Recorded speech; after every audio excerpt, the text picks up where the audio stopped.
bien, salut Xavier. Eh ben, salut Guilain, puis bonjour à tous. Oh misère.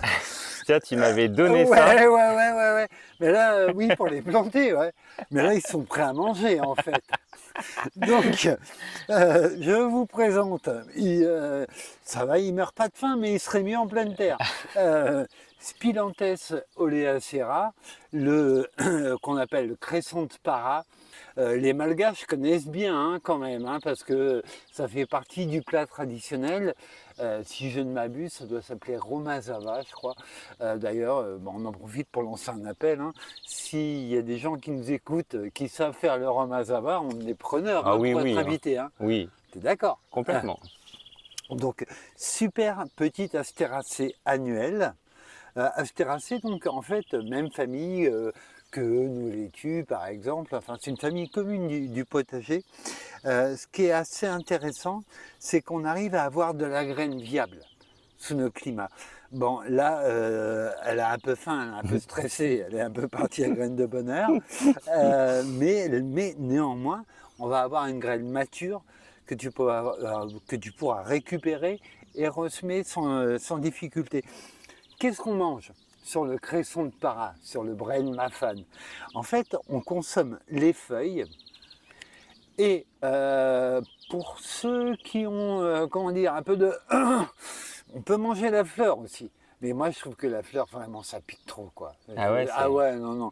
Et moi, je suis un garçon fragile, donc... Alors, fais goûter un petit bout. Alors, voilà. Non, mais la fleur. Les fleurs, tu veux je suis goûter les courageux, fleurs? ouais. Ah ok. Donc si tu tombes à la renverse, j'y suis pour rien. Moi j'adore la feuille, parce que c'est ce qu'on appelle un paresthésiant. C'est-à-dire que ça fait exactement comme le poivre du sichon. Ça génère des engourdissements, des picotements, des fourmillements. Ah ouais, Ah la vache. c'est costaud, Ah ouais. Et alors, ce qui est génial avec cette feuille, qui est vraiment paresthésiante, c'est ce côté aussi où, quand vous la cuisez, elle garde ses propriétés. C'est tout à fait curieux. En fait, c'est très rafraîchissant. Moi, je trouve qu'il y a un côté presque agrume dedans. Je trouve ça très, très agréable. Et puis, donc, quelle jolie plante! Mais vraiment, quelle jolie plante!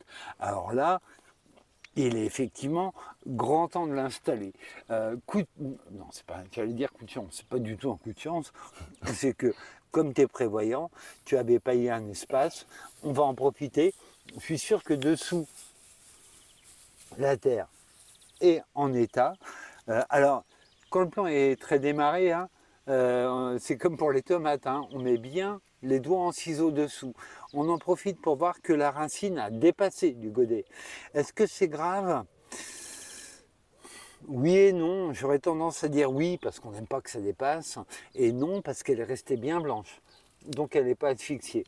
Néanmoins, hop, on va l'enlever. Après, hop, flambille. Yep. C'est un peu dense en racinaire, néanmoins, on voit qu'elle asphyxie, mais il y a encore quand même du blanc. Donc là, c'est intéressant, on habille.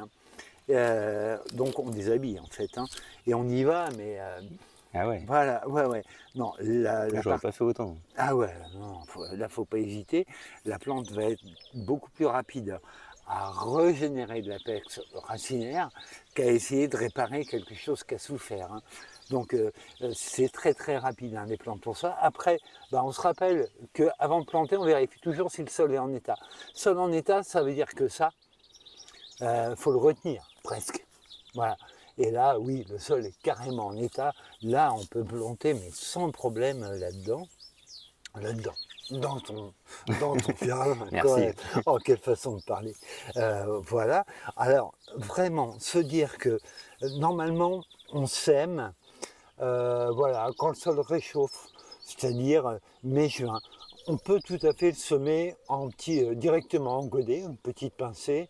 On peut le semer en alvéole, on peut le semer en motte, plutôt que faire le semis direct. C'est vrai que c'est plus facile, effectivement, à contrôler quand c'est fait comme ça. Est-ce qu'il y a un geste spécifique? Moi, je ne trouve pas. Alors peut-être qu'on va avoir des témoignages qui nous diront que de le pincer régulièrement, voilà. Je pense qu'effectivement, de le pincer, ça lui permet de réémettre de la feuille, j'en suis pas certain. Donc n'hésitez pas à nous faire part de vos connaissances là-dessus, bien au contraire.